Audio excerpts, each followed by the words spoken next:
What's going on, guys? It's the Bigs Podcast, episode number 153. And today we're going to talk about the wild week that was week 19. We've got a lot of stuff to talk about. We only have 3 weeks left until the playoffs, and things are getting mighty interesting atop the standings. With me this week from Denver, Colorado, the man who handles all the research. His name is Jason Ashby. Jason, how you feeling after this week, my friend?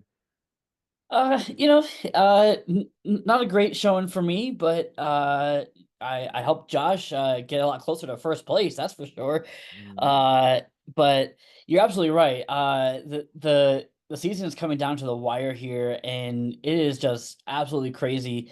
At least three or four teams fighting for a spot. Like it is just absolutely jam packed in the standings right now, and anything can still happen. It's so crazy.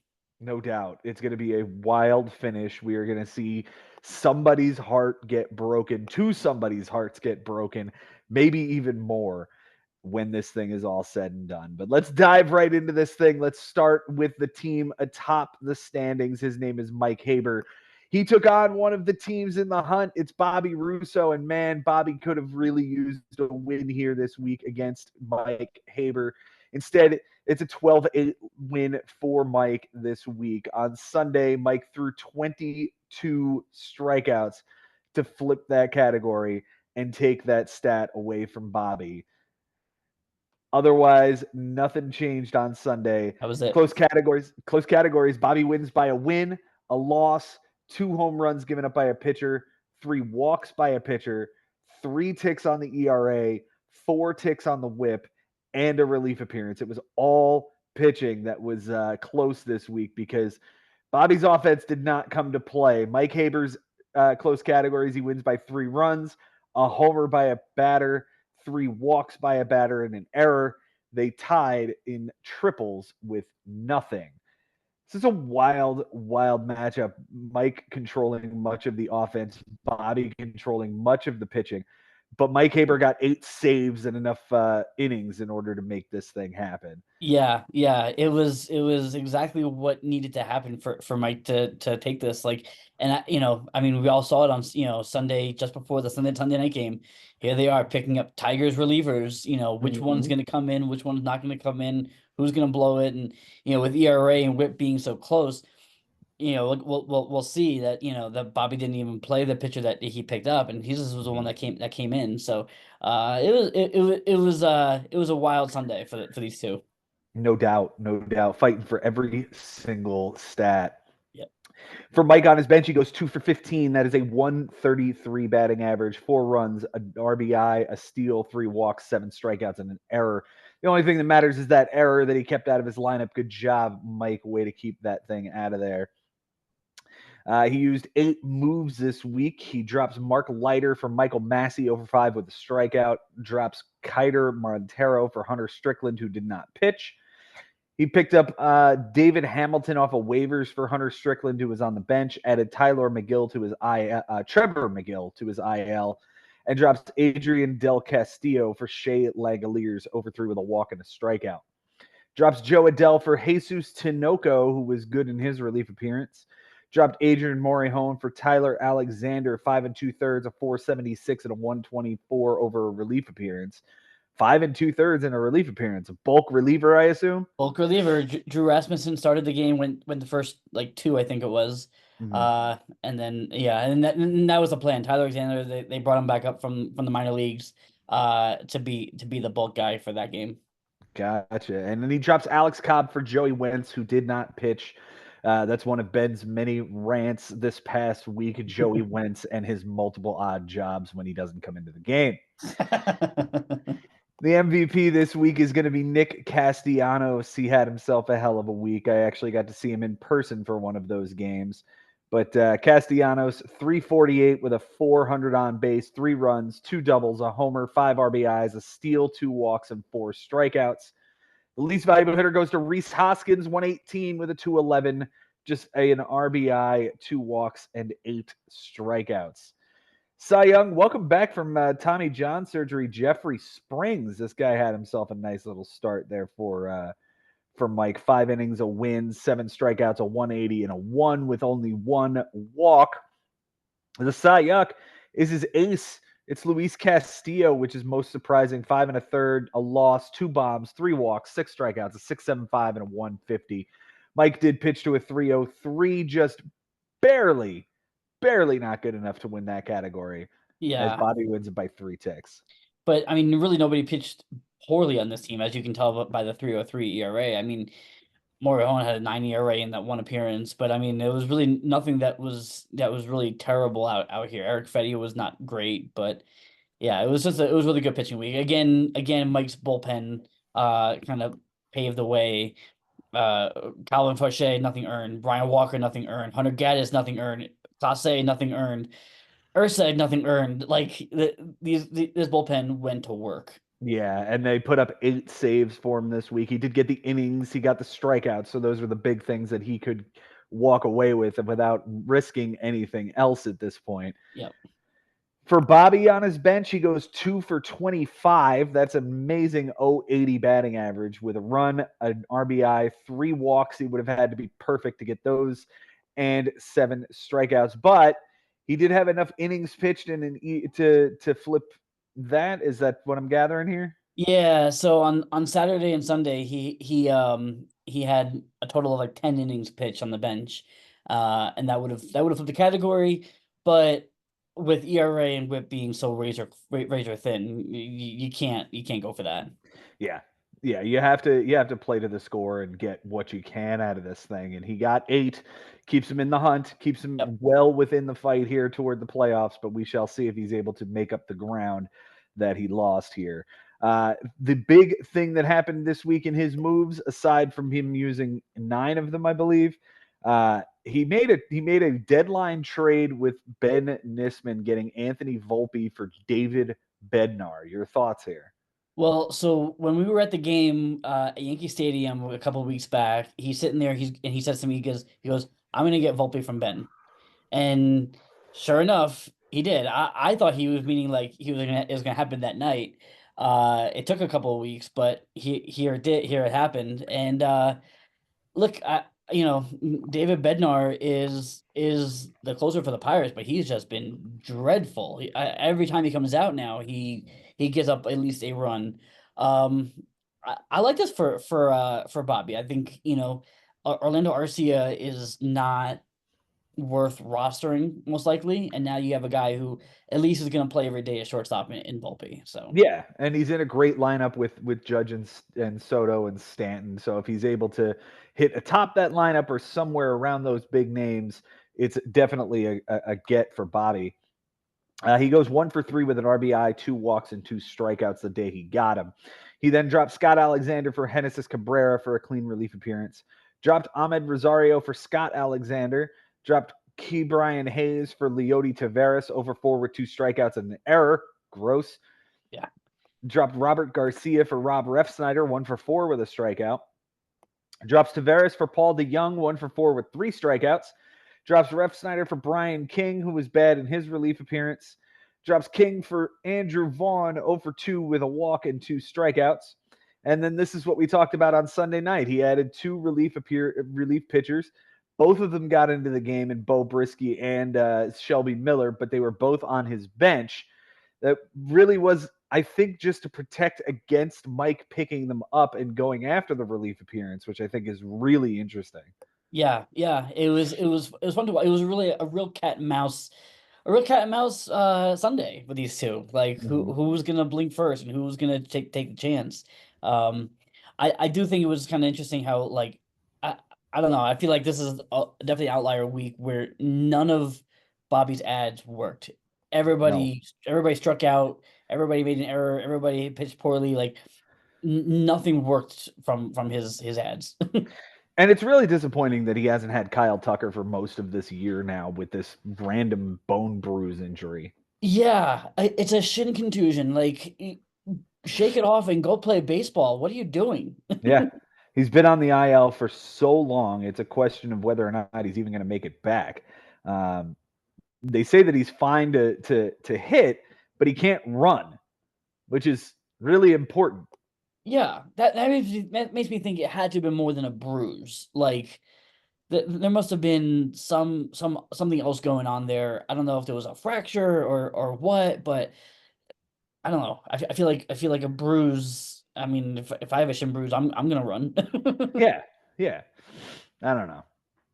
His MVP this week goes to Jake Cronenworth, 250 with a 400 on base, 3 runs, a homer, 5 RBIs, 5 walks, only 3 strikeouts, which is important because the only offensive category he won was strikeouts. Yeah, Got a ton of guys with strikeouts this week.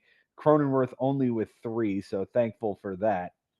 The least valuable hitter, yeah, it goes to Sal Frelick, 056 with a 105 on base percentage with 2 runs, a walk, and 2 strikeouts. We also have Orlando Arcia here with an 067 batting average and 3 strikeouts. Definitely the reason for the upgrade to Volpe here. We'll see how much Arcia gets playing time with Volpe now on the squad. yeah, yeah. And I mean, you can see. I mean, Bobby he only hit 200 with a 265 on base, so it really wasn't. The counting stats were there, but the rate stats were definitely not. Yeah. The Cy Young this week, again, the most underrated pitcher in baseball is Logan Webb. 7 2/3, a win, a walk, 7 strikeouts, nothing earned in an 065. Really nice. But Michael King and Bowden Francis were both really good. Yeah, The least value, the Cy Yuck rather, is going to go to Brian King or Robert Garcia, one of these bad relievers that just. Daniel Hudson wasn't good either. He took a loss in his relief appearances, but these guys were just bad. Fortunately, though, Bobby is able to get all of the relief appearances he needs, the whip, the ERA, the wins, and the losses. yeah. Mike is in the driver's seat yet again. His brother is breathing down his neck right now. Bobby, in a rough spot, man. Do you think he can make it? I think he still can. He's certainly not out of it, but you know, he's got what he has who's he got this week? He's got Lebo this week, Mm-hmm. you know, who's angry. He's got an angry Brian Lebo. So I don't know. It's gonna be a dogfight for Bobby to get in there. It is funny how Mike and Josh are playing each other right now. Mm-hmm. This week in week 20, 4 games separating the two of them at the top of the standings. That's gonna be a matchup to watch. Oh yeah, that's the highlight matchup of the week. Is the Haver brothers going at it for the number one spot this week? Yeah. I'm selfishly rooting for Mike because I want to see Josh fall a little bit. Maybe I can sneak into the 2 seed. That would be pretty awesome, but I don't think that's going to happen. I think we have Havers in the semis yet again. We will see. I agree. Jason, it's time to talk about your matchup with Josh this week, my friend. I'll give you the floor here and let you talk a little bit about this matchup. Yeah, this was a weird one this week. I do end up taking the triple loss. But it was weird because like at one point I remember seeing 17-1. I was down 17 to 1 like Tuesday or Wednesday, and I said to Josh, I was like, "Do you mind not kicking my ass? Like you don't need to kick my ass. You're okay." And he, you know, but then Saturday happened. Saturday happened. My offense like woke up, and all of a sudden it was 13-6 with a whole lot of close categories going into Sunday. I was feeling okay, and then Sunday my offense just went back to sleep, and it went from okay to worse again. So Mhm. it was kind of all over the place for the week. Um we'll get into it, but one thing that happened that irked me, I picked up Edward Cabrera, who was supposed to start against the Mets at Citi Field. That was the original plan, and then all of a sudden he got switched and was pitching against the Phillies in Philadelphia, Yeah. which is a much I would never have picked him up if that was going to be the situation. But I went ahead and started him, and the Phillies had been, you know, struggling a little bit. So I was like, what's the Mhm. worst that could happen? He gets blown to shit. You know, so it was just things like that. You know, on Friday, you know, Sharmanaya is pitching well. He's pitching really great. They he pitches through 7. I'm like, are they gonna have him come back out for the 8th? Or he pitches through 6 rather. I'm like, are they gonna have him come back through the Mhm. 7th? and they did. I was like, shit, because I thought that was gonna be a Budo save chance coming in the seventh. He could get a Mhm. 3 inning save. Uh, they bring Budo in the eighth, and he starts walking people. He's giving up hits, and I'm like, okay, maybe he'll fuck this up and bring in Diaz to get a save. No, he stays with it and finishes the 2 innings, no save, no win, no nothing. So it was just just things that didn't really work out in my favor. Ah, just a rough week for you. You mentioned it was 13-6 going into Sunday, comes out 15-5. Jason Young tied wins, but Josh flipped the batting average and the on base percentage for the triple up. Close categories: Josh wins by 3 home runs by a hitter, 3 stolen bases, an error, 8 ticks on the on base percentage, and a save. You won by the triple, 4 strikeouts and a win. You guys tied in walks by a batter, which I saw that you tied on Sunday night, which was pretty nice. Yeah, yeah. So I had the two Tigers, Chase Young and Kerry Carpenter going on Sunday night, and I'm thinking, okay, I was really hoping that Kerry Carpenter was going to do something against Marcus Stroman, and he couldn't get anything going. All I needed was just a couple of hits, maybe to flip on base, Mm. something. But there was nothing going on. I mean, both pitchers pitched really well in that game, so it was much a whole lot wasn't a whole lot of offense to go around for anybody. Yeah. For your moves this week, you used all 10. You got the Sir Anthony Dominguez save and off of waivers, dropping Phil Maton. Dropped David Peralta for Jordan Walker over 3 with a walk and a strikeout. Dropped Michael Toglia. Thank you. We'll talk about him later. Hmm. For Lawrence Butler over 3 with 2 walks. Dropped Alejandro Kirk for Edward Cabrera. We mentioned him. He was bad in Philadelphia. Dropped Christopher Morel for Josh Smith off of waivers over 4 with a run and a walk. Dropped Edward Cabrera for Kenta Maeda. Really nice relief appearance, 5 2/3 with a walk and 5 strikeouts. Dropped Lawrence Butler for Jace Young, who was on the bench. Dropped Kenta Maeda for Matt Waldron. I thought about this guy too, and so did Benji. We were talking about both of us trying to pick this dude up. Glad we didn't. Five Yeah, and two thirds, the loss, 2 homers, a walk, 6 strikeouts at 11, 12, and a 176 in Colorado. Was it trying to beat up on your Rockies? Is that was the yeah, hope? and Josh even texted me. He was like, "That's a bold play."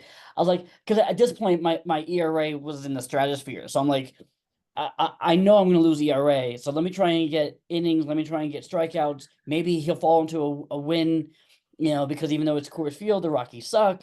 No, that didn't work out at all. No, he was awful.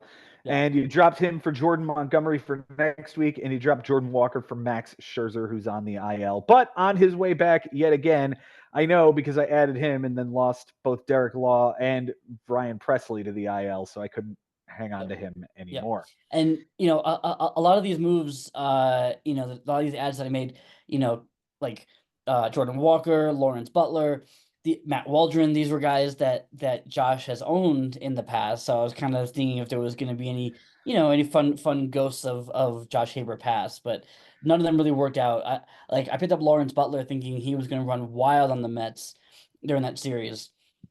Didn't He even didn't didn't. even sniff a stolen base. Yuck. Yeah. Yuck. The MVP this week goes to Francisco Lindor, 346 with a 414 on base, 7 runs, a double, a triple, 2 homers, 5 RBIs, 3 walks, 6 strikeouts, and an error. With a shout out to James Wood, who I really think this kid's going to be really good. And it's only going to take a year or two until he's just dominating the NL East and crushing the ball like we think he can. I like him for next season. I will say that much. I Mhm. do like him for next year. The least valuable hitter goes to Isaac Paredes, 063 with a 250 on base, a run, 3 walks, 4 strikeouts, and 2 errors. Yikes! Big trade piece not working out for you this week. Yeah, and that's the other thing that happened on Sunday. So the Mets had the early game on Sunday, and the weather wasn't looking great. So I arranged my lineup so that if the game got rained out, I could, take Lindor and Vientos out, replace them with other guys. And the game started, and then all of a sudden Paredes was scratched with a shoulder issue, and I had nobody to put at first base because I normally have Vientos at first base and I can move around third base around. Uh, couldn't do that, so I lost out on Josh Smith getting into the game. I don't know if the on base would have switched. He went 1 for 4. I think he had a walk, so there might have been something there that screwed me over. Yeah. The Cy Young this week goes to George Kirby's first start, as he had a good one, and then his Cy Young goes to the second George Kirby start, which was not as good. Yeah, So a 6 inning win and 5 strikeouts for George Kirby in the first start. 3 2/3 with a loss of 14.73 and 3 bombs and a 3.55 whip. That's the second start. Gross. yeah, Absolutely gross. But this dude has yeah. been money for you all year, has he not? Oh yeah, no, he's been fantastic. He's been everything that I wanted when I made the trade with Costas. The shellacking he got from Detroit was a complete outlier, and I was not worried. It was just a laughable moment that, of course, my ERA is going to go into the stratosphere because my ace is going to get pounded by the Tigers. Mm-hmm. For Josh on his bench this week, a 16 for 44. That is a 364 batting average. 7 runs, a double, 3 homers, 11 RBIs, a steal, 2 walks, and 10 strikeouts. The only thing that matter are the 2 walks because you guys tied in that category. However, that's a whole lot of counting stats on the bench, and I guess you're fortunate to get out of here without those in the lineup too. Yeah, yeah. I mean, and it was funny because it was on Wednesday, Adolis Garcia and Wyatt Langford went off on his bench, and he made the correction. And later on in the week, and it was like these guys aren't going to move, and then they did start moving. He benched. I think he benched Langford for a couple of stats over the weekend, but he walks away with a 15-5, so I don't think he's Yeah. upset. Not going to be too upset over this thing. 9 adds this week from him. He added Caleb Ferguson for a bad relief appearance. Dropped David Festa for Tristan Casas, 1 for 5 with a run and 2 strikeouts on his first day back. Ryan Stanek gets dropped for Tim Hill, who was okay in his relief appearance. He dropped Tim Hill for Zebby Matthews. Who the hell is that? Yeah, So he was they really excited to have a guy in his lineup named Zebby. okay. 5 innings, a win, a homer, 5 strikeouts, a 360 and a 1 against Kansas City. He drops Martin Perez for Shane Baz, who was pretty damn good against Houston, but was benched. He drops Mauricio Dubon for Tyler Phillips, who was terrible against Miami. Drops Tyler Phillips and Brennan Bernardino for Junior Caminero off of waivers, who went 2 for 3 with a stolen base and a walk on the bench. Yeah. Great. Great. He drops Tyler Ferguson for Liam Hendricks to the IL and Wyatt Langford for Garrett Clevenger for a clean relief appearance. His MVP this week, welcome back Mookie Betts. Of course, the week he comes back, he goes up against you and absolutely crushes it. 370 with a 393 on base, 5 runs, a double, 2 homers, 4 RBIs, a steal, a walk, 7 strikeouts, and an error. The guy has been unbelievable when healthy this year. And now he's back for the stretch run. This could be a championship level return. Yeah, I mean, talk about not missing a beat, right? I mean, the guy comes back and picks up right where he left off. Mm-hmm. Matt Chapman is the least valuable hitter this week, 150 with a 261, 2 runs, a double, an RBI, 3 walks, 9 strikeouts, and an error. Ugly, ugly appearance from Matt Chapman, but he's also been pretty money for him since he got him. Yeah. The Cy Young goes to Kenley Jansen, 4 appearances, 2 saves, nothing earned, no hits, no base runners. He was perfect with 5 strikeouts. The Cy Young goes to Tyler Phillips, 4 1/3, a bomb, a walk, 4 strikeouts, a 10.38 and a 2.31 against Miami. Absolutely disgusting. Yeah, that was the same game that I had Edward Cabrera pitching.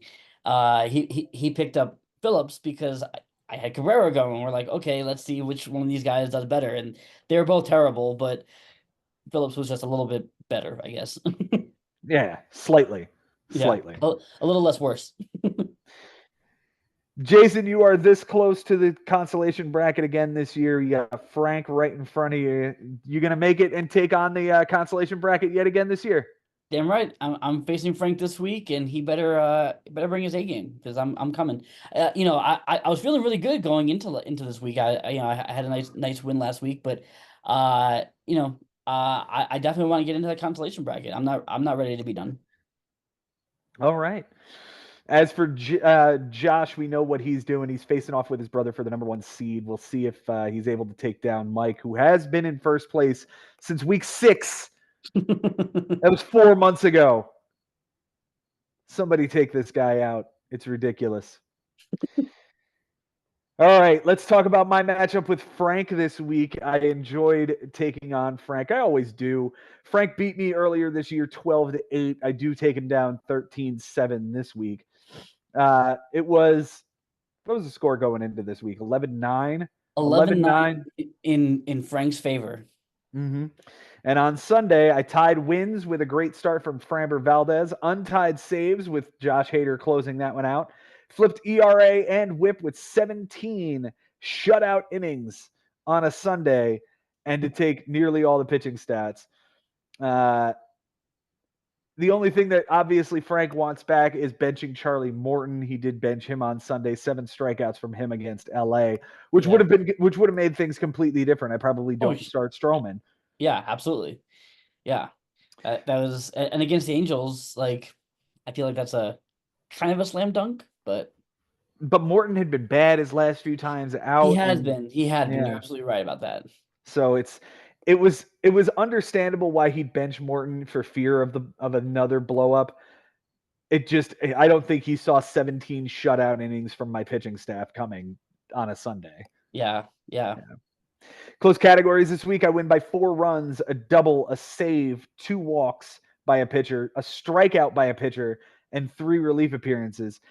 Frank wins by the triple, a home run by a hitter, 3 steals, an error, and a loss. We tied in wins. If Clay Holmes just does his job and closes out the goddamn Tigers, Stroman gets the win, and I win that category. But no. Well, maybe he felt like, we're playing in a Little League stadium, so I got to play like a Little Leaguer. I guess. On my bench this week, I went 8 for 24. Ben will be happy. That's a 333 with 2 runs, a double, a triple, 2 walks, and 3 strikeouts. And the triple occurred on Tuesday. I know exactly where it is. I know exactly who it was, and I know exactly what play I should have made. Instead, I played Brandon Marsh in center field because I wanted to stack my Phillies that day. He has an 0 for Heliot Ramos on the bench with the triple in San Francisco. Yikes. Glad it didn't come back to burn me. Yeah, I think you'll be fine. Yeah. 10 ads this week. I added Eric Miller, who was bad in his relief appearance. Dropped him for Michael Grove, who was even worse in his relief appearance. Dropped Elias Diaz, who got released by the Rockies. Yeah, I was shocked to see that. I mean, the guy was the All-Star MVP last year. Yeah, and he's doing well this year. He's at like 270. Yeah, like, and I mean, I haven't heard if there was like anything that went on, but like, he was a stable presence in this, wacky Rockies lineup. Yeah, so now they're leaning on Jacob Stallings. Like, okay. Yeah, I hope they've got some kid coming because otherwise this is going to be pretty ridiculous. This team is going to be bad. It is the Rockies. I dropped him. I dropped Diaz for Kyle Higashioka, 0 for 2 with a walk and 2 strikeouts. That was in Colorado. Then dropped Michael Grove, Reed Garrett, Derek Law, Max Scherzer, and Kyle Higashioka. That's 5 moves on a fucking on a Wednesday or Thursday. No, that was Saturday. Saturday. Yeah. Ryan Yarbrough, clean relief appearance. Max Scherzer to the IL, which, yes, is technically a waste. I put him in the IL, and then they tell me that Derek Law has gotten injured and he's going to be out. Okay, well, he's off the team. That was easy to get rid of. And then Ryan Presley gets put on the IL the same day while I'm standing in Citizens Bank Park. Frank tells me that Presley's on the IL. I'm like, well, son of a bitch. So I dropped Derek Law for Christopher Morel, over 5 and 3 strikeouts. That was not a smart play, as I didn't have a second baseman going that day. I saw you picking him up. I'm like, of course I'm going to drop Morel. And you're going to pick him up, and the guy's going to go off. I really thought that he was going to like become the next guy for you, and but then the over 5 with 3 strikeouts also makes sense. Yeah, absolutely. So then I dropped Scherzer because I'm not going to hang on to this guy when I've got Presley on the IL. So he goes out, and Tim Herron comes in for a clean relief appearance. Kyle Higashioka gets dropped for Jonah Heim, 1 for 4 with a run and a double. Gotta love that, as I won that by 1. Hell yeah. And on Sunday, dropped Christopher Morel for Michael Toglia, 1 for 3 with a double and a walk and a strikeout. That double won me that category. Ryan Jeffers gets added for Jonah Heim, 2 for 3 with a run, a home run, 3 RBIs, a walk, and a strikeout. What a pair of ads on Sunday to get me within 1 of home run. I had 6 home runs on Sunday. It's 6 homers on Sunday. I needed 7 to tie. I was just like, this is amazing. Just get me a double instead. Somebody hit me a double, and finally Toglia did at the end of the Rockies game. Yes, he did. Yep. Yeah. Yeah. See, and you know, he's the next Nolan Jones, right? Yeah, maybe. I mean, he might be somebody. But is he just the next like Sam Hilliard too? Yeah, maybe. Or David Dahl or Ian Stewart? Any of these other guys that were nobodies? Yeah. The MVP this week goes to Trey Turner, 476 with a 500 on base percentage, 6 runs, 3 doubles, a homer, 4 RBIs, a walk, 4 strikeouts. The 2 errors lose me that category, but I still won 13-7. I'm not going to take that too harshly. The least valuable hitter, it's between Heliot Ramos and Gleyber Torres. I'm going to give it to Gleyber Torres, 125 with a 300 on base with 2 walks and a strikeout. Didn't really start him all that often. Don't know how much more run I'm going to put him on my team because Bryson Stott is probably my starting second baseman most days. But there are days where he's not playing because they're facing lefties. So I kind of have to have a backup in case. Yep. The Cy Young, oh man, I love Framber Valdez. I really do this week. 12 2/3, 2 wins, 2 walks, 18 strikeouts, an 0.71 and an 0.63 whip against Tampa and the White Sox. It was nasty this week. The Cy Young goes to fucking Reed Garrett, who lost me a game, and he really shit the bed again. What was that? The A's? Is that the A's? Yeah, it was the A's. Yeah. But he was bad again against the Marlins on Sunday too. Like this guy, you know what we saw from him in April and May when he was like, you know, the best reliever out there. I think we all knew that this was just a smoke and mirror show, and like hitters were cold, and then he went on the injured list with some, you know, fake elbow injury or whatever, and then he's back and he's terrible. So he was pitching over his head. This guy's no good. I don't want to say he's no good. I will say that he probably is getting really fucking worn out because we've used him so much, along with the injury. You know, I don't want to say he's no good, but he's certainly not as good as he was then. You're right there. Right. And I don't think he's what he would, you know, what we were putting him as, you know, like he was a closer for a while Edwin Diaz was out, and this guy came out of nowhere. Like I think we put a little too much faith in this guy. Yeah, I feel the same way about him that I do about Dednell Nunez as well. Like I feel like this guy is good, but he's not like a lights out closer that we need him to be. I don't know. Nunez has potential though. I like that kid. Okay, we'll see. For Frank on his bench this week, he goes 5 for 13. That's a 385 batting average, 3 runs, a triple, 2 RBIs, a walk, 5 strikeouts, and an error. Good job keeping the error out of your lineup there, Frank. He did bench a huge day from Jackson Holiday on Friday, and the 7 strikeout win performance from Charlie Morton on Sunday. That's the one that hurts the most. Yep. He used all 10. He dropped Max Meyer and Hayden Birdsong for Grant Holmes. 7 innings, a homer, a walk, 6 strikeouts, a 2.57 and a 1.29 in San Francisco. Who the fuck is Grant Holmes? Who the fuck is that guy? Like the guy was a middle reliever or like a long reliever like for the first half of the season, and all of a sudden he's like the number 5. Yeah.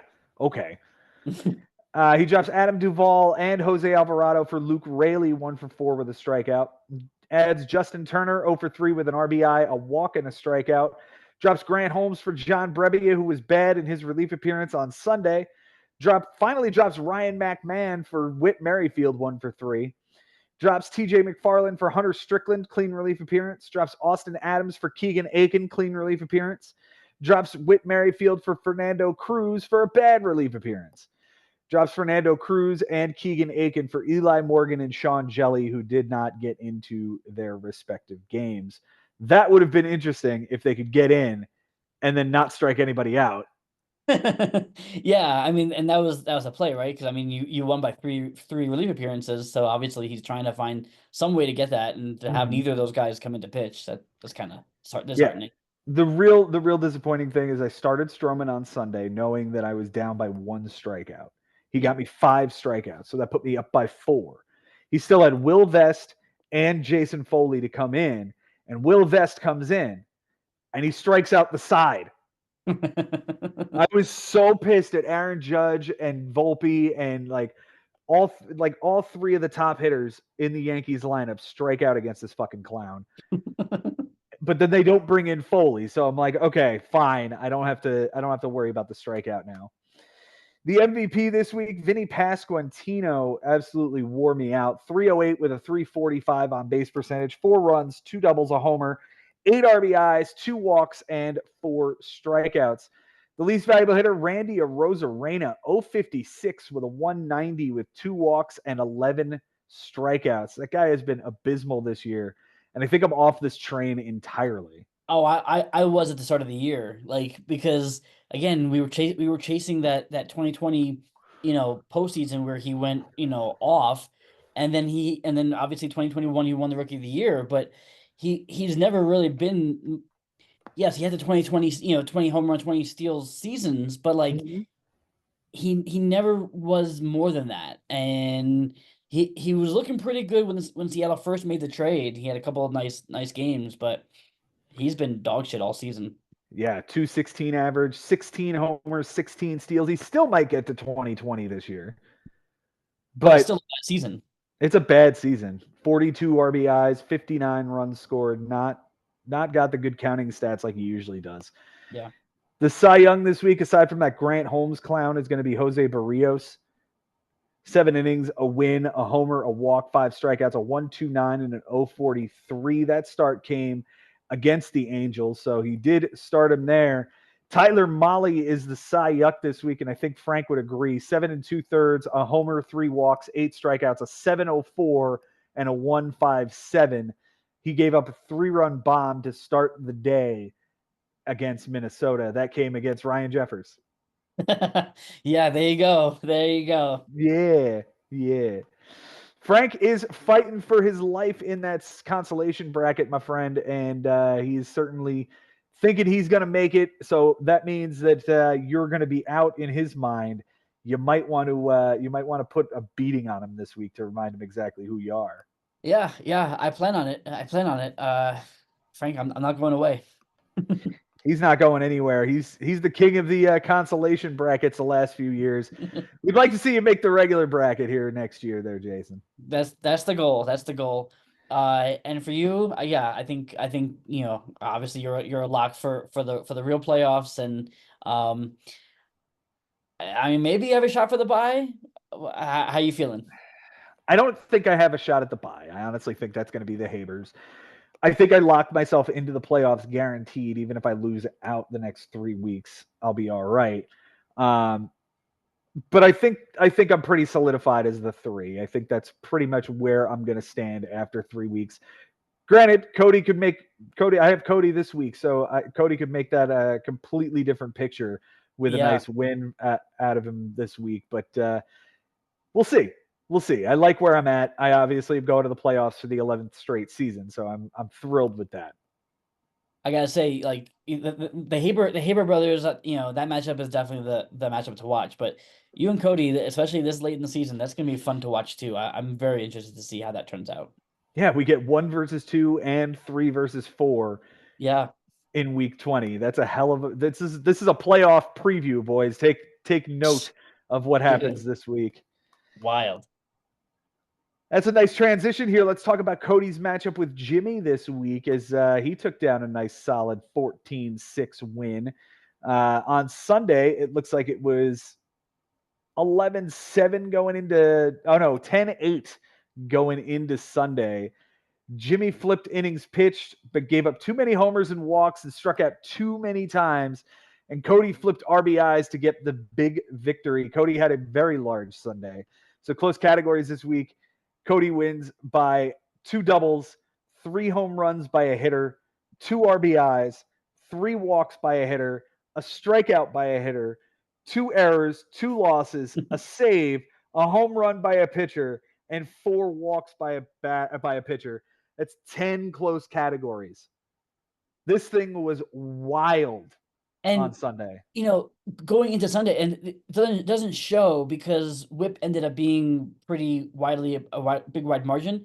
But going into Sunday, the WHIP was one of those where it was like, decimal points. Like it was like 0.00098,039 difference or something like that. Like WHIP was just razor thin going into Sunday. So Mhm. I was very interested to see how, what was going to happen with that. And yeah, Cody just took it.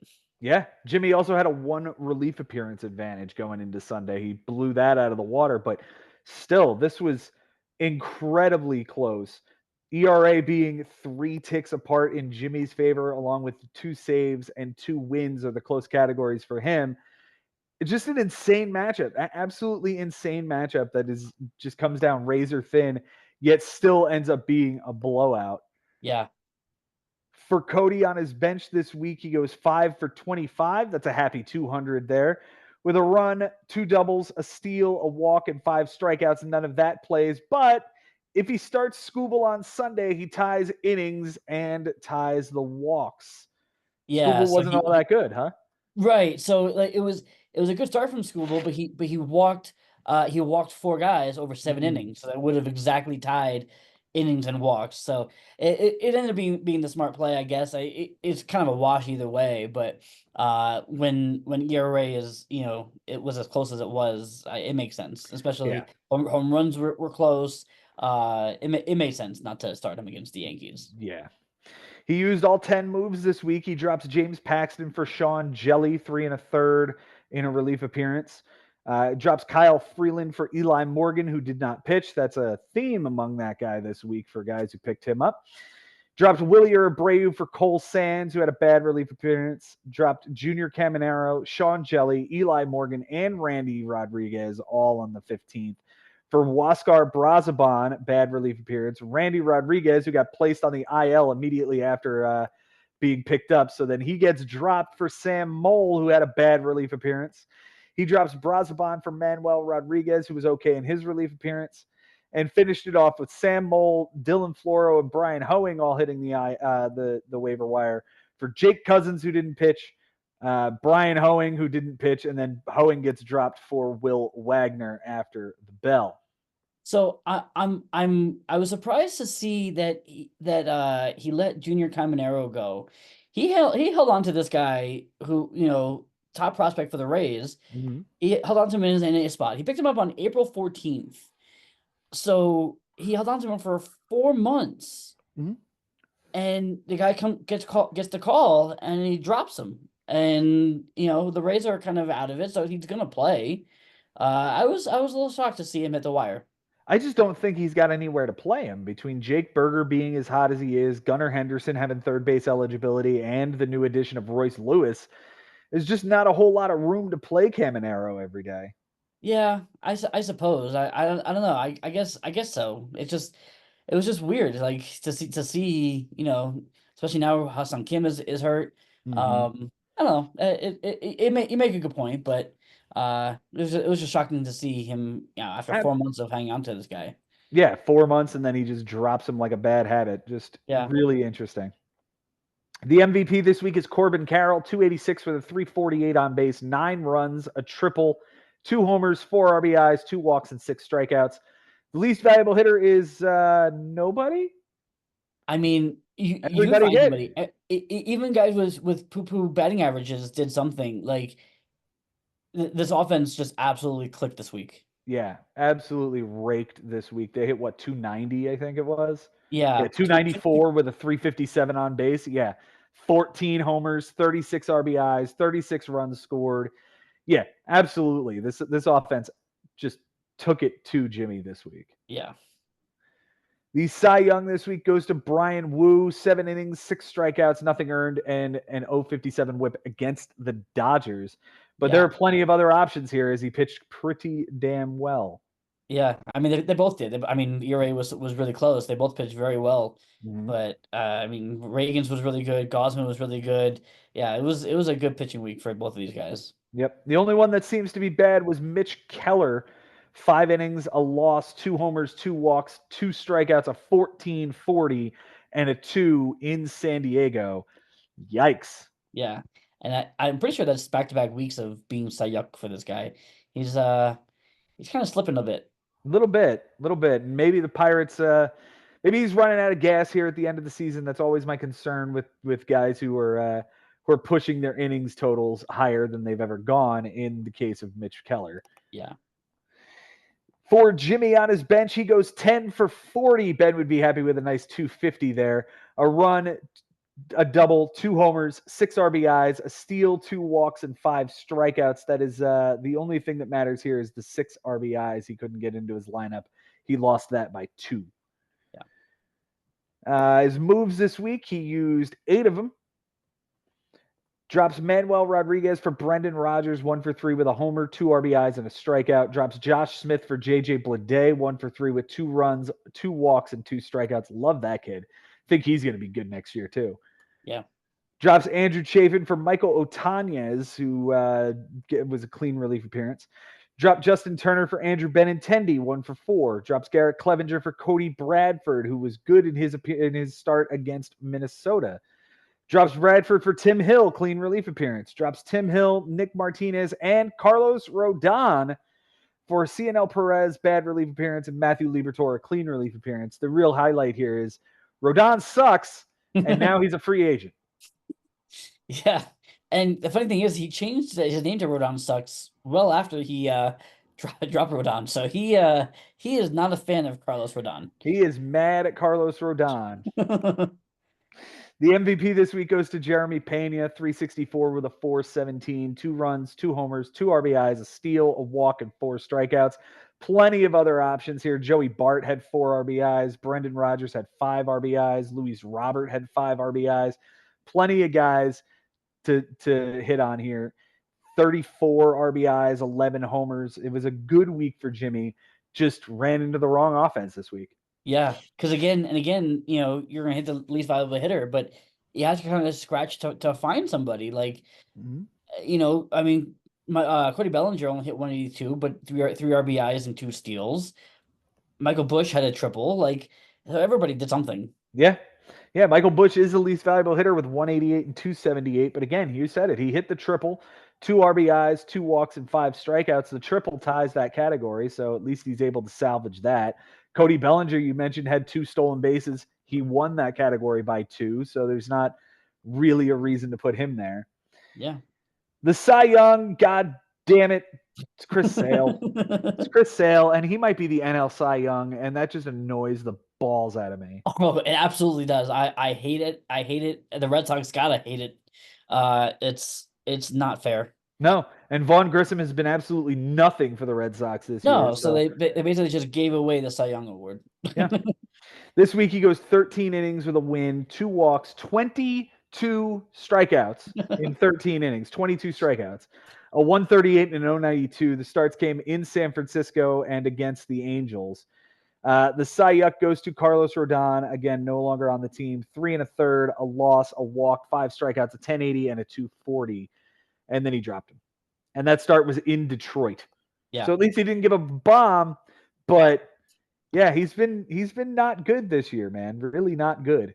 No, 434 and a 125 whip over 134 innings. Like, he's been like, he's waiver wire, Yeah, he's a streamer. He's a Yeah. streamer this year. Yeah. He's been bad. Herman Marquez. Yeah, so Jimmy's out. He's unfortunately down at the bottom this year. Again, he lost Acuna in the first 6 weeks, and Yeah. he's just hasn't recovered since. And when you lose your number 1 overall pick, the number 1 overall pick, you're gonna have a hard time surviving after that. Absolutely. And Meanwhile, Cody, I gotta say, I'm gonna toot Impressed. my own horn a little bit because I brought him into this league, and Mhm. I'm feeling mighty proud of him. Being right here, right in the thick of things, and just when you think he's starting to slip a little bit, puts on a whooping against a former champion, Mhm. veteran of this league, and now he's got you this week, and I think he stamped his way into the postseason. No doubt. No doubt. I think he's going to make it. I think he's going to be one of the 6. The question is where he stacks up as the season comes to a close. A bad loss in the final few weeks could cripple him, could put him down in the 5 or the 6 spot. I don't think that's where he wants to be. I think he wants to be the 4 or the 5 and be a very nice nice tip of the cap of the season to Cody as he was able to put that all together. Stat corrections suck, don't they, Jason? Uh, yeah, especially if your name is Ben Nisman. Holy shit. If you guys haven't seen Ben's reaction to his loss last week, you should probably go back and check out that episode. And I'm glad he's not necessarily on this week's show because after all that he went through this week and benched out his entire offense except for Luis Arise on Sunday to still lose batting average and doubles because of a stat correction. And the double happened on Monday. Yeah. Yeah. Like, The so double the happened double all the way that back on Monday. And yeah, the yeah. category So is tied after Sunday.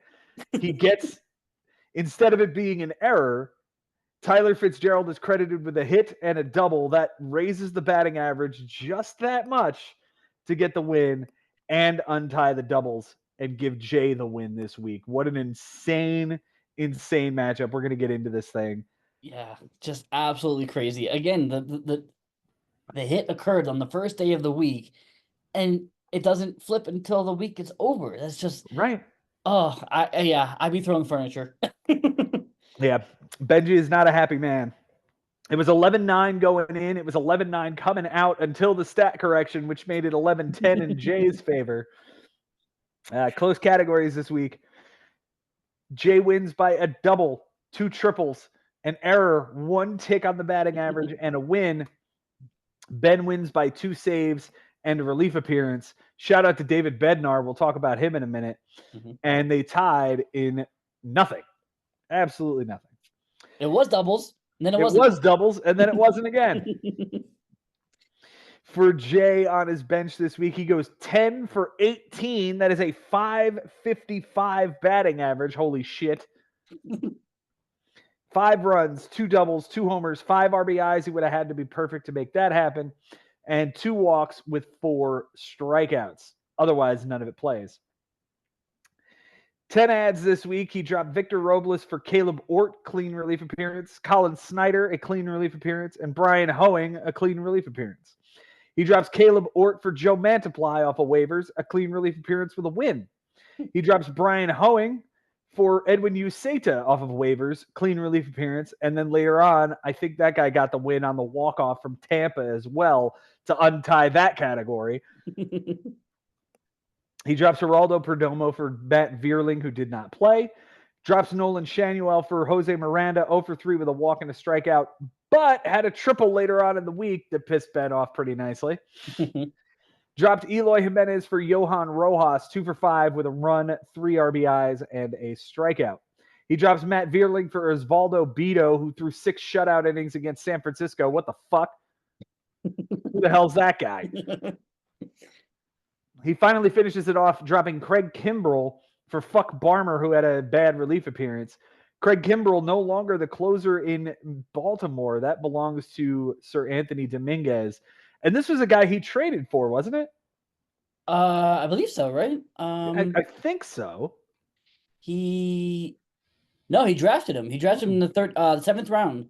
Wow. Yeah, 7th round draft pick, and now he is on Ben's team. Yeah. But Interesting. and he's not the closer no more. Sir Anthony Dominguez is, but Sir Anthony Dominguez just served up a walk-off homer to Francisco Alvarez. Yeah, he did. Woohoo! Go Metsies! Yeah, we needed that win. We needed that win something bad, man. Yeah, we did. The MVP this week for Jay is Jackson Churio. 280 with a 333 on base, 3 runs, 2 doubles, a triple, a homer, 3 RBIs, a steal, a walk, and 4 strikeouts. And I'm kind of upset that this guy no longer plays on my team. Or mine. He's actually had a pretty damn good season. 270, 15 homers, 17 steals, 53 RBIs, 58 runs scored. He would have been a very nice center field option for me all season, but no. Too quick on the trigger finger. Both of us. Yeah. The least valuable hitter goes to Alex Verdugo, who's no longer on the team. 111 with a 217 on base, 3 runs, a double, 3 RBIs, 3 walks, and 3 strikeouts. The Cy Young goes to Bryce Miller. 7 innings, 9 strikeouts, nothing earned in an 0-2-9 against Detroit. People just like beating up on Detroit, don't they? Yeah, and it's funny because we talked about Brian Wu earlier, and like Bryce Miller and Brian Wu are two of their top young starters, and both of them had like the same line practically: 7 innings, a bunch of strikeouts, nothing earned, and a small whip, but no win to show for it because the Mariners can't hit the ball. Yeah, they cannot score runs to save their life lately. Yeah. Gavin Williams is the Cy Young. 4 innings, a loss, a homer, 2 walks, 5 strikeouts, an 11-25, and a 2 against Milwaukee. Milwaukee's a pretty good team, although they lost Christian Yelich for the rest of the season. Yeah, but they haven't had Yelich for like 2 months now, and they're doing just fine. But it helps that no one else in that division is really doing anything spectacular. So right. For Ben on his bench, 2 for 5 with a double on the bench, and the double is Randall Grichuk on Tuesday. He knows about it, he hates it, and he is very upset that happened, especially now that he lost the category rather than just tied the category. Big annoyance there. But how would you know? Like there's nothing you could really do. Like again, a stat correction that happens a week later. Yeah, just ugly. Yeah. The big trade is David Bednar for Anthony Volpe, who finally pitched on Bednar finally pitched on Friday, got a save, gave up a bomb, 3 strikeouts, a 9 and a 2. But the fact is he got the save. That was the important one. He got the relief appearances. He won those 2 categories, and it's because of David Bednar this week, without question. Yeah, because Bednar ended up with 2 saves for the week, and that was the difference. Yep. He dropped Nick Mears for Taijuan Walker, who was bad against Miami. Drops Buck Farmer for Gregory Soto, clean relief appearance. Dropped Justin Wilson for Aaron Bummer, clean relief appearance. Dropped Michael Tonkin for Ryan Stanek, clean relief appearance. Dropped Ryan Yarbrough for Phil Maton, clean relief appearance. And dropped Kyle Gibson for Jorge Polanco, 0 for 2 with a run and 2 walks. He drops Aaron Bummer for Andrew Heaney, who was bad against Minnesota. He drops Heaney for Hayden Birdsong, who was very good against Oakland, but only went 4 2/3, took the loss. He drops Griffin Canning for Jake Woodford, who took a loss, and dropped Hayden Birdsong for Jack Kohanowitz, who took a loss. He was throwing 4 guys on Sunday to try to get a win, and he couldn't get it to happen. Yeah. Couldn't make it happen. His MVP this week is Jorge Polanco. 333 with a 500, 3 runs, a double, a homer, 2 RBIs, 3 walks, 3 strikeouts, an error, which is ugly. But he was, and that does lose him that category. Yeah. But CJ Abrams had 2 doubles and had an okay week, 2 steals. That won him that category. Oh no, he didn't. He lost that category big. Jay won that category 14-5 in stolen bases. Absolutely insane week from Jay. 14 stolen bases. Give me a break. Yeah. The least valuable hitter. Oh man, who is it? Is it Blackman? Is it Nimmo? Is it Arenado? It's the same cast of characters that Ben's been talking about for about a month now. I'm going to give it to Nimmo's 188 with a 222, despite the triple, a homer, 4 RBIs, a walk, and 6 strikeouts, 4 runs scored. And now it looks like he might be heading to the IL. The MRI came back clean, so he's day-to-day. They even said that he might have been able to be available tonight. He never, he didn't end up getting in the game, but they're hoping that he'll be all right. So we'll see. He landed badly on his shoulder, making that diving catch on Sunday, and but he seems to be okay. So we'll see. Yeah. Shout out to Juan Soto's 4 homers and 5 RBIs, 6 runs scored, 8 walks, a 267 with a 522 on base percentage. Yeah, so no hits. I mean, 267 isn't a great batting average. It's not terrible, but yeah, the 520, the 8 walks led to 6 runs. Yeah. The Cy Young this week, Ben is demanding that I make it David Bednar's 2 innings, 2 saves, 2 relief appearances. He won the saves category by 2. He wins the relief appearances category by 1. And without that trade, he's not doing this. Sure. But I got to give credit to Clayton Kershaw, especially after last week. He was awful. Good bounce back week from this guy, because after seeing him last week, like I felt like maybe have we seen the last of Clayton Kershaw? But he's pitched well this week, so got to give that guy some credit. Yeah. Griffin Canning is going to be the Cy Young this week. 4 1/3, a loss, 2 bombs, a walk, 3 strikeouts, a 14.54, and a 2.08 is one of those things that Ben was throwing against the wall trying to get a win, couldn't make it happen.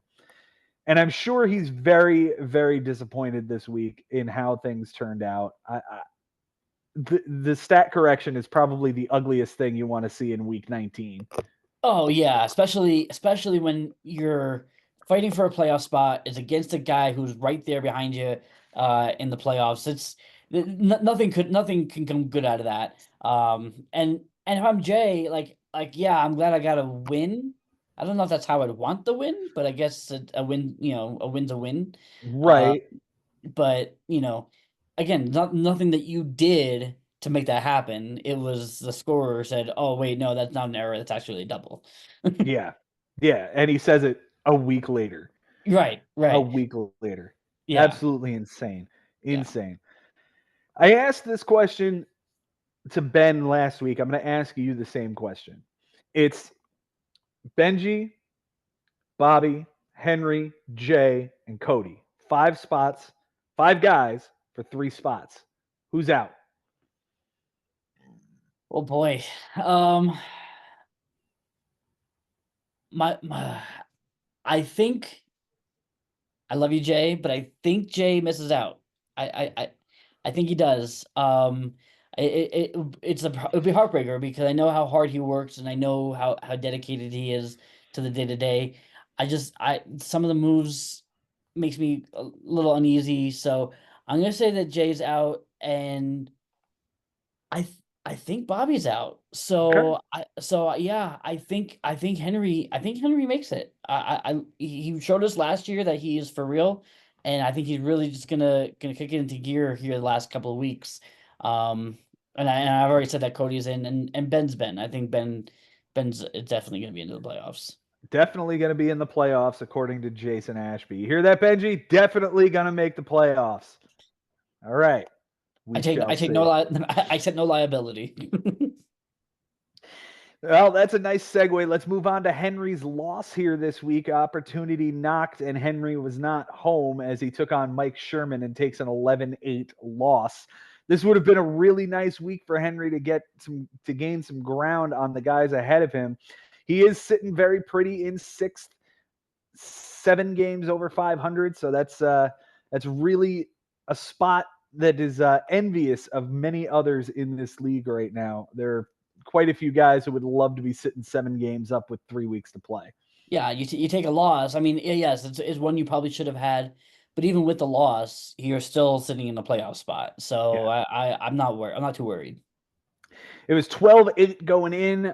Sherman gives up a home run on Sunday to tie that category, make it 11-8. Close categories this week. Sherman wins by a run, 2 triples, an RBI, 2 walks by a hitter, a win, 3 losses, and 2 strikeouts by a pitcher. Henry wins by 3 errors and a walk by a pitcher, and they tied in home runs and home runs, either side of the ball. Yeah, it's pretty funny. Go figure. Go figure. For Sherman on his bench this week, he goes 3 for 20. That is a 150 batting average, a run, a double, 2 RBIs, a walk, 4 strikeouts, and an error, and none of it plays. Yeah.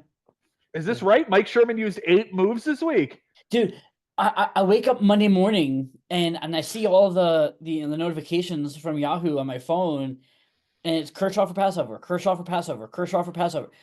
He made 6 ads Monday morning, like before the sun came up. I was like, what happened here? Well, let's see. He added Brian Bayo for a good start against Texas, Cal Quantrill for an okay start against San Diego, drops Hobie Milner for Jalen Beeks, who was I guess, okay in his relief appearance. He drops Jack Kohanowitz for Jacob Barnes, who was good in his relief appearance. Jared Kelnick for Derek Hill, 0-4 with 3 strikeouts.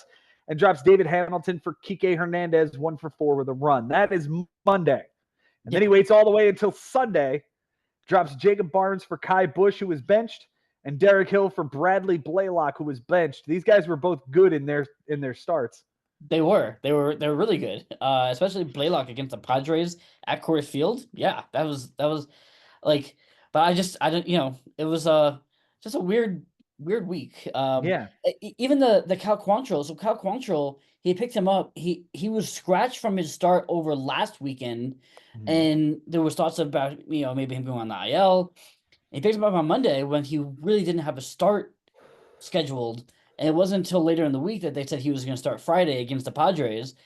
Again, risky start, and he threw him, and he got the win. He did indeed get the win. His MVP this week is going to be Bryce Terang, 261 with a 370 on base percentage, 4 runs, a double, 2 triples, and 2 RBIs, 4 stolen bases, 4 walks, and 6 strikeouts. He won stolen bases by 4. He won triples by 2. That guy is really important this week. Yeah. The least valuable hitter, Teoscar Hernandez, had himself a slump. 087 with a 160 on base percentage, a run, an RBI, 2 walks, 10 big strikeouts. Not great from that guy, but this guy has been money all year and is going to get. Here's a question for you. This is a conversation that we had in the car on the ride back from Philly. Who is going to make more money this offseason year to year? So not like the whole life of the contract, but like annually. Who's going to make more money? Teoscar Hernandez or Pete Alonso?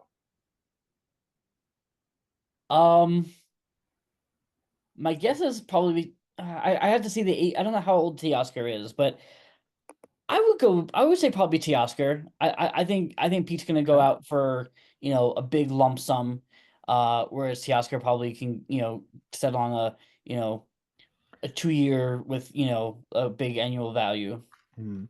Okay.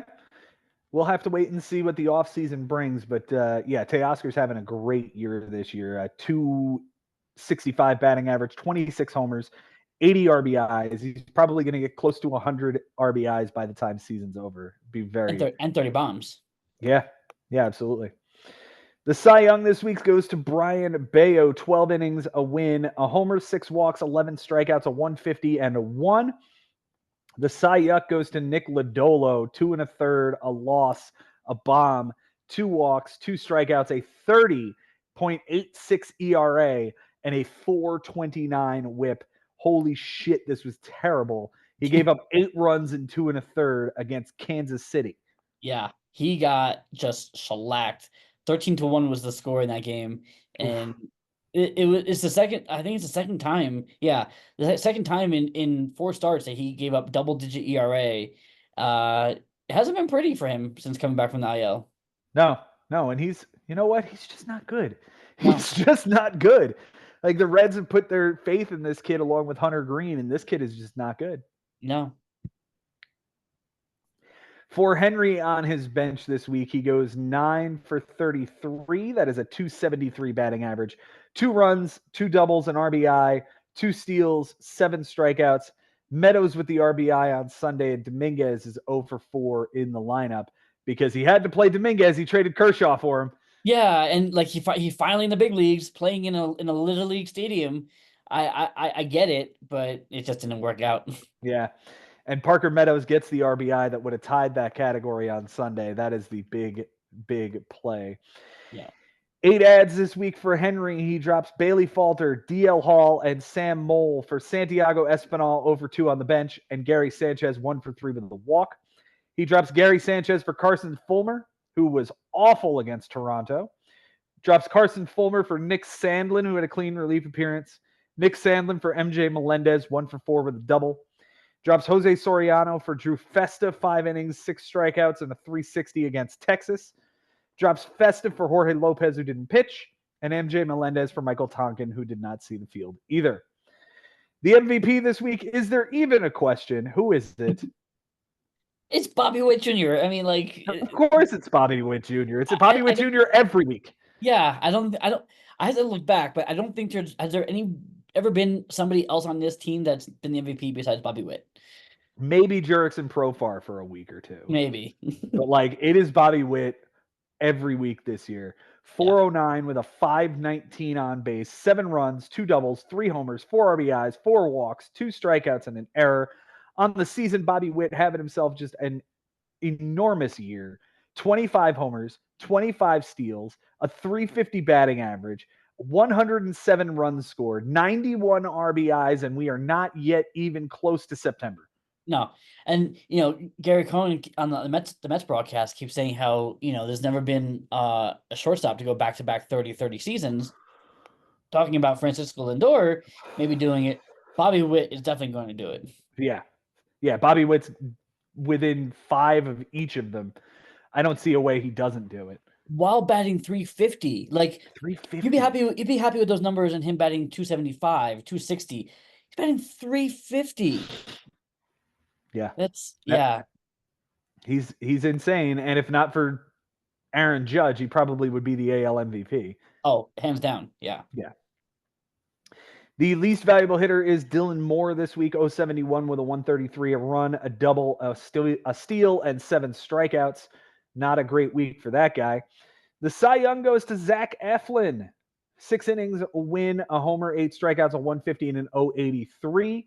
The Cy Young to Carson Fulmer, who was horrible against, what did I say? He was terrible against Toronto. Gave up 5 over 3 innings, a loss, 2 bombs, 2 walks, and 3 strikeouts, a 233 whip, and a 15 on the ERA. Sherman, we appreciate you putting in a win here in the final 3 weeks or 4 weeks. We appreciate it being against a guy who is in the playoff hunt, making things very interesting. And now we've got Henry and Ben in a deadlock tie for 5th and 6th, which is really interesting.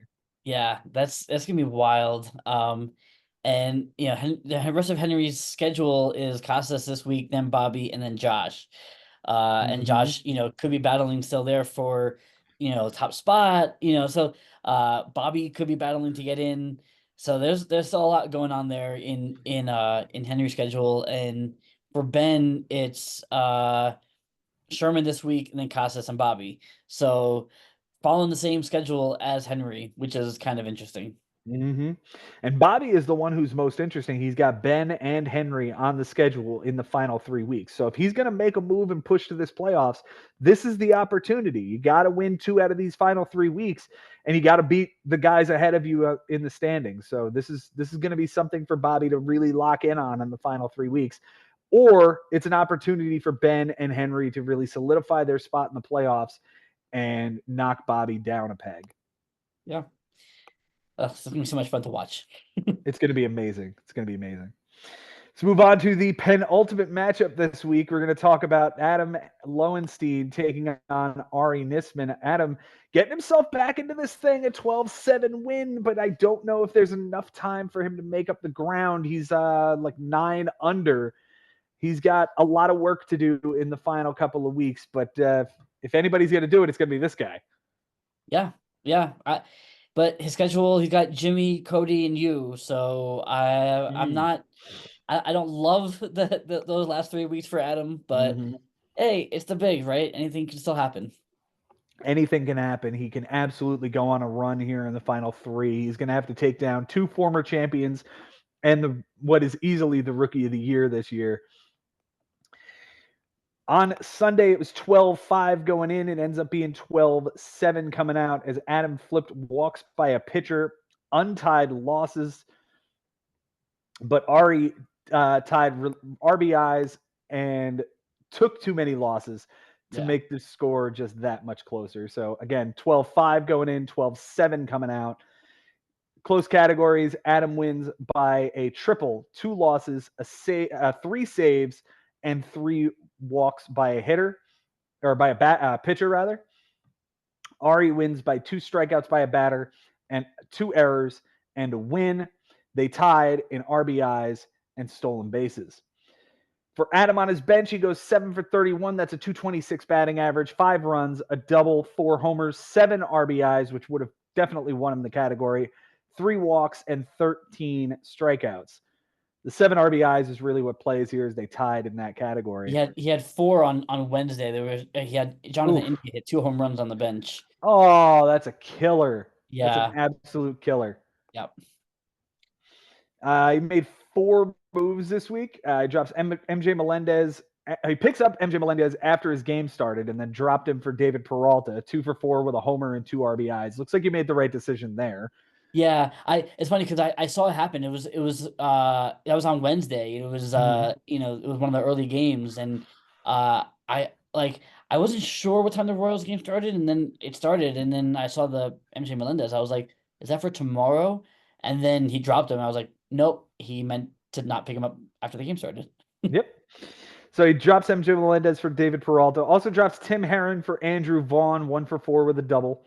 He drops Andrew Vaughn for Wilyer Abreu, 2 for 3 with a solo homer, and then drops David Peralta. That's it for the moves this week. That's it. The MVP this week for Adam is going to be Freddie Freeman, ? Although Jose Altuve was really good, and it looks like Ernie Clement was really good too. Yeah, so like the guys who had the counting stats had shitty rate stats, but you had Freddie Freeman who hit 346, but 1 RBI and 2 runs scored. Like that was it. So That's like it. yeah, so it was a little bit of everything from a couple of people.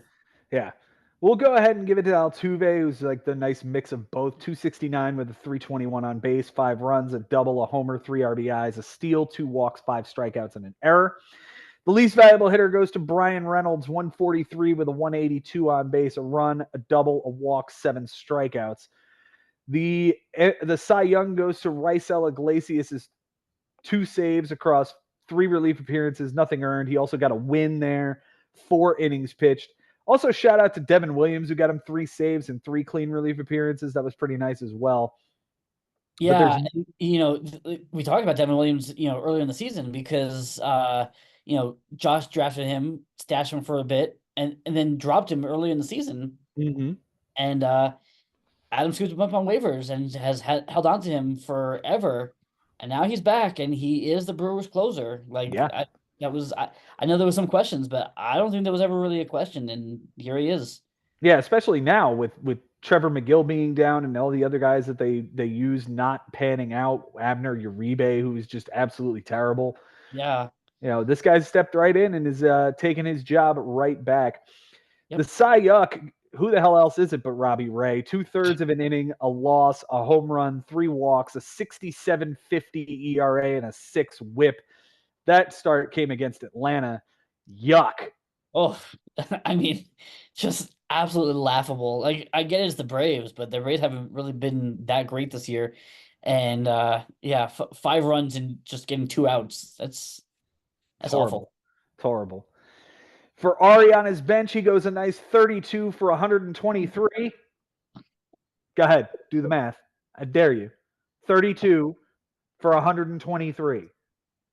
It's a 260 batting average, 15 runs, 4 doubles, a triple, 3 homers, 14 RBIs, a stolen base, 3 walks, 30 strikeouts, and 3 errors. So good job getting the 30 strikeouts and 3 errors out of your lineup. Like you won those categories. Good job. But 15 runs, a triple that would have tied the category, 14 RBIs that would have won the category. Any one of them. Pick one. The strategy is not working. It's just not working. And I know he's not listening, but he's in last place, and this is that shit all season. Good God. God almighty. He used 2 ads. Holy shit. He dropped Joe Ryan because his season's over and picked up Nicky Lopez because, of course, you pick up another hitter. You lose a pitcher for the season, and you're like, okay, I'll just take that hitter. This nobody second baseman for the fucking White Sox. 1 for 4 with a run, an RBI, and a walk. He drops Joey Ortiz, 1 for 3 with a stolen base that day. That would have won him the category. Instead, he goes with Matt Vierling, 0 for 4 with a strikeout. Great job. Great job, Ari. Strong work. And that's 2 straight weeks that he's made 2 ads, and which like that's a record for him, I think, right? I think so. He's finally making moves on his roster. They're just not good ones. The MVP this week goes to Rafi Devers because, of course, it does. 276 with a 344 on base, 5 runs, 3 doubles, 2 homers, 6 RBIs, 3 walks, and 9 strikeouts. The least valuable hitter, I want to talk for a moment about Paul Goldschmidt because holy shit, this guy's having an awful year. 158 with a 158, a double, and 2 strikeouts. But on the season, Paul Goldschmidt just not doing what you would think Paul Goldschmidt would do. A 230 batting average. He's going to get to 20 homers, which is nice. He's going to get to 50 RBIs. That's okay. But 19 and 49 with 59 runs scored right now. 7 steals, I guess, is something to write home about. But I mean, this guy has been nothing. Yeah, and you can see the decline here, like in his 3-year snapshot. Like in 2022, yeah, he was fantastic. 115 RBIs, 35 RBIs, or 35 home runs. But you see the decline, and we knew this was coming. He's getting up there in age, and I think we're at the end of Paul Goldschmidt here. At least at the end of Paul Goldschmidt being an elite first baseman. I think he's got a couple of more years where he'll be somewhere in that like Carlos Santana range where he's a good player and he's just going to give you some counting stats, but he's going to hit 20 to 25 homers, drive in 70 runs. And that's not really what the Cardinals signed up for. Yeah, and I just don't want to see him be a Jose Abreu, right? Like, where he can't even be on a big league team anymore. Like, right. Yeah, it's bad. It's bad. The Cy Young goes to Blake Snell, 13 and a third, 5 walks, 21 strikeouts, an 0.68 ERA and 0.98 WHIP. Those starts came against Oakland and in Oakland and against Atlanta. This guy has been red hot since coming off the IL. Yeah, he has. He hasn't pitched fewer than 6 innings like since he came back, and yeah, he this is the Cy Young Award winner that they were looking for. Yeah, and the guy threw a no-hitter about a month ago. Yep. He's just been outstanding for the last month, and it's really helping. Not necessarily helping Ari, but it's helping the Giants get toward their playoff hopes. The Cy Young goes to Pete Fairbanks, who's no longer on the team and now on the IL. 2 and a third, a win, 2 bombs, a walk, 3 strikeouts, a 16.88 and a 2.63. And goodbye to your closer job. He might be done for the year. Yeah, he's got a lat strain. Again, I think the Rays are kind of out of it, so I don't see a reason for them to bring him back. And it's another injured season for Pete Fairbanks. Yeah, yet another one that ends without him finishing the season. And you know what? For Ari, he loses one of his 3 closers in Kirby Yates and Alexis Diaz still on the team. But man, this has been a rough season for Ari. I make a lot of jokes, but holy crap, this has been a really bad year. Yeah, but you're absolutely right. The strategy is not working, and I mean, I don't know, but I guess it is a strategy, right? Like this is intentional. Oh yeah, absolutely. It just I don't see how you think it's gonna work. Listen, it worked in 2022, and the theory is that if you have a bunch of good starting pitchers and they all pitch well, then you're going to win the pitching categories except for saves and relief appearances. And if your hitters are like, if you were to put all of these stats that he got, including the bench stats, he'd blow everybody out every week. Right. Yeah. But like, he pitched okay, but he lost all the pitching categories except for strikeouts and innings. Wins, but like, I mean, Adam was pitched just that much better. Like, yeah, I don't know. It definitely is a head scratcher to me.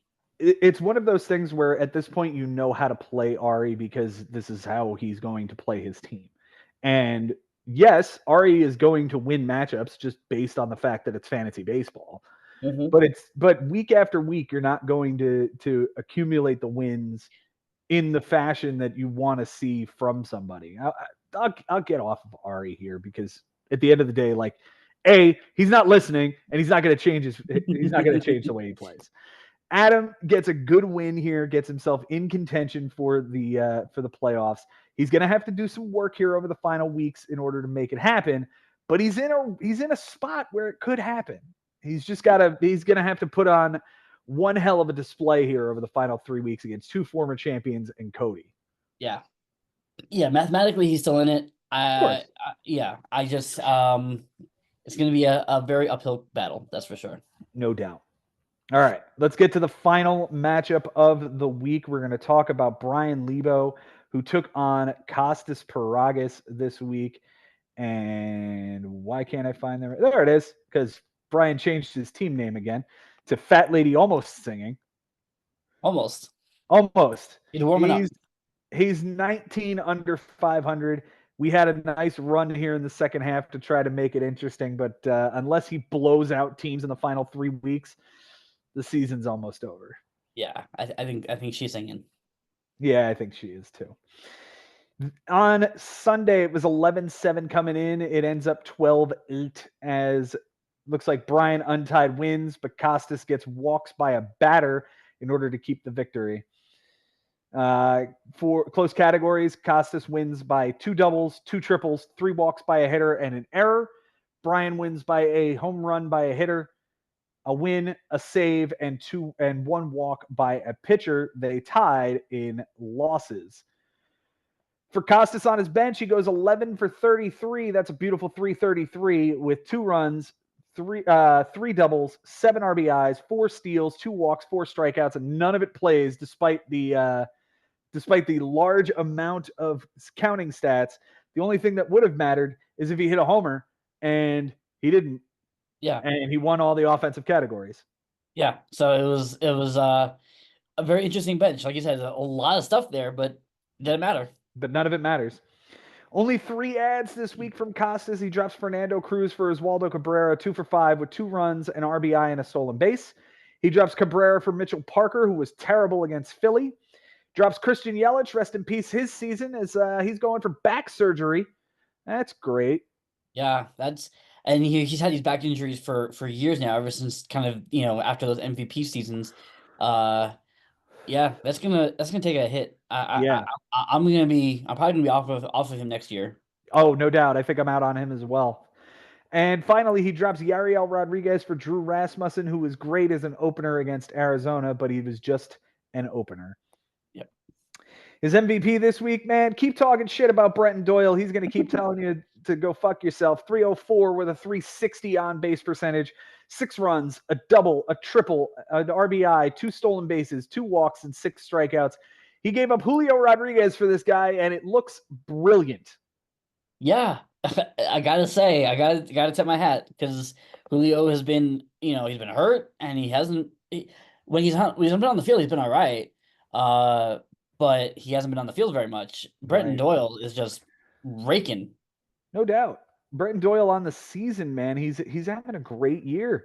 267 average, 20 homers, 24 steals, 70 runs, 60 RBIs. The guy's pretty damn good. So now, is this not Nolan Jones? This is Nolan Jones. This is the new Nolan Jones. Yeah, okay. Yeah. His least valuable hitter is Jose Caballero, 091 with an 083 on base percentage, a run, a double, an RBI, 3 strikeouts, and an error. I did not want any part of that guy in a trade, despite him putting him up there for availability. Ditto. The Cy Young goes to Brandon Pfaadt, 7 innings, a win, a homer, 11 strikeouts, a 5.14 and a 1.14. It looks like Costas didn't pitch all that well with a 7.69 ERA. Neither of these guys did. They put on a pitching. I don't know what the opposite of a clinic is, but whatever that is, that's what they did. A disaster. It's an absolute unmitigated disaster. The Cy Young goes to Seth Lugo. Yeah, I like to see that. 4 innings, a loss, a homer, 2 walks, 4 strikeouts. 15.75 and a 2.75. Not he's kind of slowing down here at the end. Yeah, I think because again, also like he's never really thrown very many innings. All told. So he's at 160 right now. So he's not a spring chicken anymore. Yeah, he's slowing down. Yeah, he threw 146 innings last year in San Diego to a 3.57 ERA. He's already at 160 at this point. I don't know how much more he's going to go because, again, and here's the thing. If Kansas City makes the playoffs, that's just more innings to put on his arm. Yeah. You know, I didn't necessarily like the stretch run for Lugo, so I'm glad I got off that train before it hit the wall, and it looks like the wall has come. Yeah, definitely a good move. Thank you. For Brian on his bench this week, he goes 1 for 6. That's a 167 batting average with 2 walks and a strikeout. None of that plays. Good job, Lebo. Yeah. He used 8 moves this week. He drops Eric Swanson for Mitch Spence, who was terrible against the Mets. He dropped Jake Cousins for Brennan Hannafy. Who's this guy? Apparently he's another Tigers reliever, but like this is a guy who I saw his name come across. I'm like, who the fuck is this guy? I did not know this name until I saw the little alert that Brian picked him up. Yeah. I think he just made this guy up. Yeah, well, it worked. Two clean relief appearance or 2 clean innings in a relief appearance. He drops Nick Gonzalez for Ramon Laureano 0 for 2 with a walk. Drops Mitch Spence for Valente Belloso. That guy can kiss my ass. 5 1/3, a homer, 2 walks, 4 strikeouts, a 338 and a 169 in New York against our Metsies. He drops Ramon Laureano for Cade Povich, who was good against Boston in 6 1/3. He drops Anthony Bonda for Will Brennan over 4 with a strikeout. Drops Caleb Thielbar for Jose Alvarado, clean relief appearance. And finishes it off dropping Cade Povich for Pedro Pajes, 1 for 2. The MVP this week, holy shit, it's an IKF sighting. Yeah, I couldn't think of a good IKF acronym, but here he But is. holy shit, this is the first time we're talking about him this year. In like 3 318 years. yeah, right. 318 with a 375 on base, 2 runs, a double, a homer, 3 RBIs, 2 stolen bases, and 6 strikeouts for Pittsburgh now. This guy Yeah, has gone from like the third baseman of the Yankees to a bench piece for the Pirates. but he's thriving in it. I guess so. The least valuable hitter is Ellie De La Cruz. We talked about him in length last week about how, the strikeouts and the errors are the things that really hold him down from being an elite contributor. 167 with a 200 on base this week, a run, 2 doubles, a homer, 2 RBIs, a walk, 7 strikeouts, 3 errors. Brian lost the errors category by 1, and he lost the strikeouts category as well. Ellie just continues to lose those categories for him, but you can't take this guy out of the lineup. You certainly that's the question Ben and I had last week. Jason, I'll ask you this week. Where does Ellie De La Cruz go in the draft next year? He's probably the single most the biggest question mark of any player in baseball, because it depends on how you value homers and steals versus strikeouts and errors. And the thing is, if you're gonna get him, you're gonna have to get him early. And so your strategy, kind of plays into that, right? Because if you say, okay, fine, I'll take the strikeouts and errors, so you're gonna take him, you have to make sure that the rest of your draft, you're drafting people who are not going to kill you in strikeouts and errors, because you already have somebody who's going to do that. So, I where did he go where did Ellie he De La go? Cruz this past year went Third round. round, 41 overall to Frank, and then obviously the trade. Yeah. I I can see him being around there again. Because like Frank knew what you were getting with him, and you know what he's getting. This is who he is. Yeah. He's not going to change his profile. He's always going to be this guy. I can see him going around there again. I think he's a third round pick. Third rounder. I tend to think he might be able to push up into the second round if somebody's going to pair him with, I don't know, somebody like Freddie Freeman. Yeah. You put those two guys together, and all of a sudden you've got a really nice 1-2 punch. Yeah. Be interesting to see. Really be interesting to see that guy. The Cy Young this week goes to Hunter Green, wherever he is. There he is. 7 innings, a win, a homer, a walk, 8 strikeouts, a 1.29, an 0.71, and a trip to the IL. Yeah. So with an elbow issue. So we could be saying goodbye to him. Very well could be.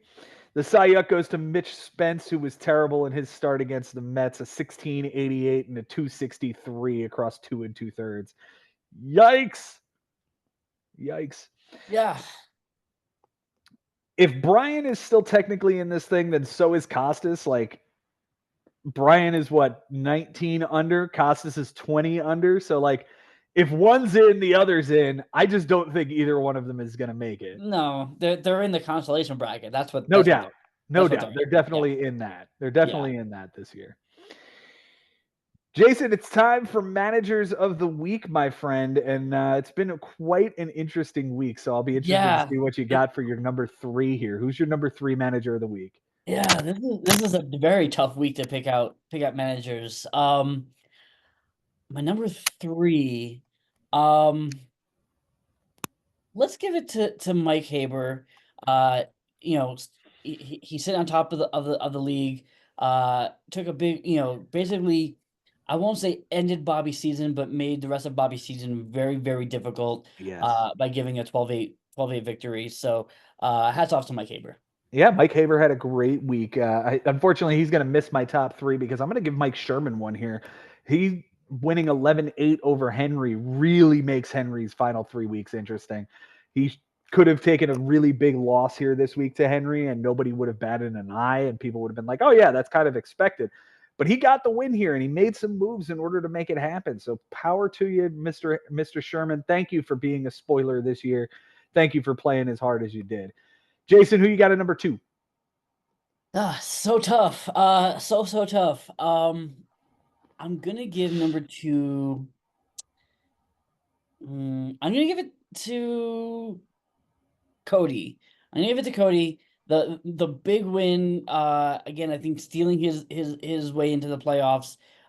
Just the way that he goes about it. The team is fierce. I would not want to play him in the playoffs. I think he's a very dangerous team, and he just put Jimmy to bed. For the season. So number 2 goes to Cody.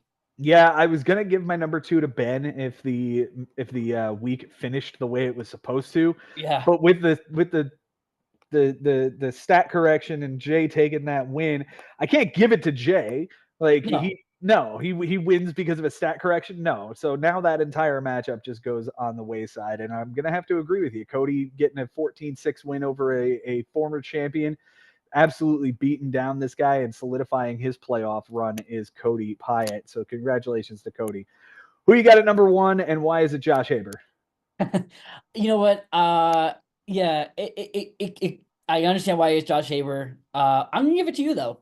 Oh, Speaking of solidifying your playoff hunts, yeah, how Sunday worked for you was just absolutely incredible. All those strikeouts and yeah, you came back from because you were down on Saturday and flipped that on Sunday. Against a nemesis in Frank Bucco, who, as you mentioned, beat you earlier in the season. So, mhm. credit to you, absolute credit to you. Well, thank you, sir. I certainly appreciate that. I will give it to Josh Haber here.